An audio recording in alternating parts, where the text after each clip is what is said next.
আসসালামু আলাইকুম প্রিয় ভিউয়ার্স, গুরুত্বপূর্ণ একটি আপডেট। হাতীবান্ধা থেকে চাঁদেরহাট বাজার পর্যন্ত পুরো রাস্তা বর্তমানে আলুর গাড়িতে ভর্তি। ফলে এই সড়কে যান চলাচল অত্যন্ত ব্যাহত হচ্ছে। যারা নীলফামারী থেকে জলঢাকা যেতে চান তাদেরকে বিকল্প পথ ব্যবহারের জন্য বলা হলো।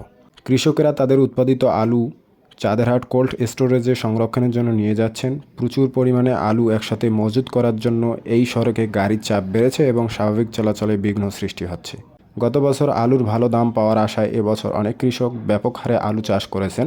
তবে যারা আগাম আলু তুলতে পেরেছেন তারা ভালো লাভ করেছেন, কিন্তু যাদের ফসল তুলতে দেরি হয়েছে তারা আশানুরূপ দাম পাননি, ফলে কিছুটা লোকসানের সম্মুখীন হয়েছেন।